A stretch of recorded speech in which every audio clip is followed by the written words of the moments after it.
Hey there friends, welcome back. And in today's video, we're gonna be talking about remembering what you read. And I wanna highlight that remembering what you read allows you to translate that information into all things personal growth, all things personal development. So in this video, I'm gonna be sharing with you 3 key actions that will help you remember everything that you read. And by the way, if you're new here, I'm Dr. T. I'm a former teacher, principal, and district level leader turned author and business coach. And on this channel, I share insight to help you live and lead with more focus, more freedom, and better habits. Now, as I highlighted earlier, remembering what you read is one of the most fundamental ways you can level up in life when we talk about personal growth and development. Now, a word of caution, the goal isn't just to finish another book. Therefore, we shouldn't approach reading as a passive process to finish a book and then move on to the next. And honestly, no judgment there, because at one point in time, I was guilty of it myself. But in order to remember what you read, we must be mindful that the process is an active process where you intentionally engage with the information. And this better positions you to not only remember what you read, but apply what you've read to your everyday life. So let's get into the 3 key actions that will help you do that. Now, the first key action is preparing. Now, this key action is important because, like I alluded to earlier, most of us will just pick up a book and just start diving right in, which leads to actually just collecting information instead of committing that information to memory. Now, while this key action is preliminary in nature, we must be careful not to gloss it over, especially if we want to remember what we've read. Now, preparation in this regard means getting oriented to the text before reading it and getting set up for active reading.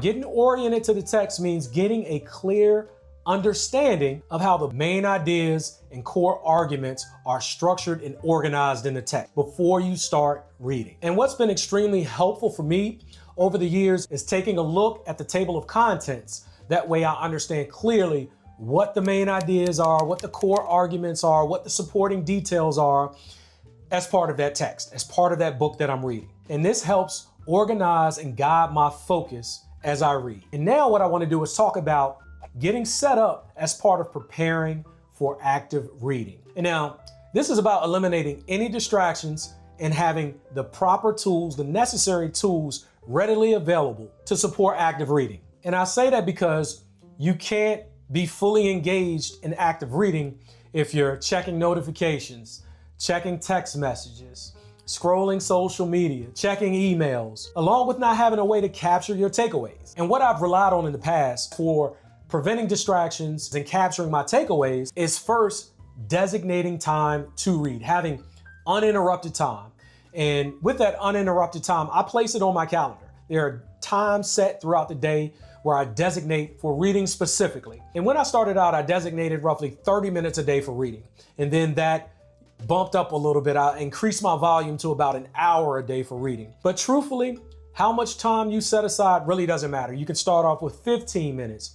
You can start off with 30 minutes, or you can even start off at an hour. It doesn't really matter as long as you're just designating uninterrupted time for reading. Along with that, during that time, I make sure that I have all electronic devices, my cell phone, my Apple Watch, all of those things, I put them in a separate room. And another option that I like is reading at the library. And here again, the option is up to you. You can either choose to have some designated space in your home for reading where there are no distractions, no cell phones, no electronic devices, no Apple Watches, none of those things. Or you can choose to go to the library. Just as long as it's a quiet space, it really doesn't matter. And finally, I make sure that I have all my tools readily available to capture takeaways. And these tools include a highlighter, sticky notes, and something to write with. And I make sure that I'm using analog tools instead of digital tools, because if I use digital tools, then I'm back at square one with having access to electronics, right? And so that'll put me in a position where I'm tempted to check an email. I'm tempted to scroll social media. I don't want those things distracting me, so that's why I opt for analog tools. So preparing to read allows you to set the tone to ensure that you are actively engaged while reading. Moving on to key action number 2, processing.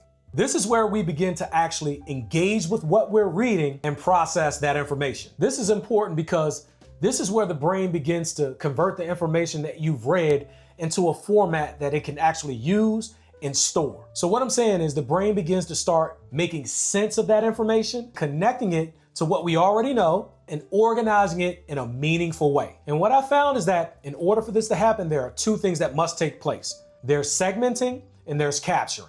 Now, segmenting refers to strategic pauses as you move through the text so that you can check in and capture key takeaways instead of just reading through the book cover to cover without stopping. And something that I use that has worked really well for me is using the anatomy of the text as those natural stopping points or those strategic pauses. And this is where reviewing the table of contents, as I mentioned earlier, comes in handy. And I typically like to use the book's chapters as my natural stopping points or strategic pauses to check in and capture those key takeaways. Now, I don't want you to feel confined to just using the chapters as your strategic pauses or stopping points.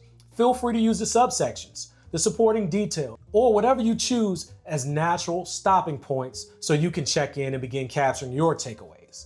Let's get into actually capturing those key takeaways, because this is where processing starts to come together. And something that I've relied upon for capturing key takeaways is summarizing and highlighting. And those things are pretty much self-explanatory.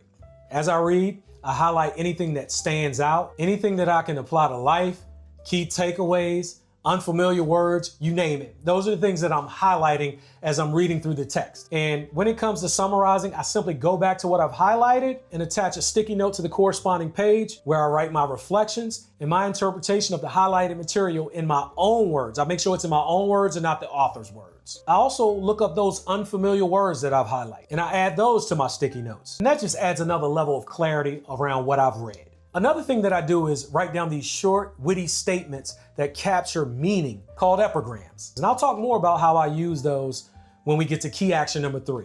But for now, processing the way that I've just described allows you to make the connections, organize what you've read in a meaningful way, and it sets you up for key action number 3. The final key action for remembering what you read is preserving. In other words, preserving what you've read. And this means committing what you've read to memory by creating a comprehensive summary of the book in your own words, and then articulating your ideas, making things stick.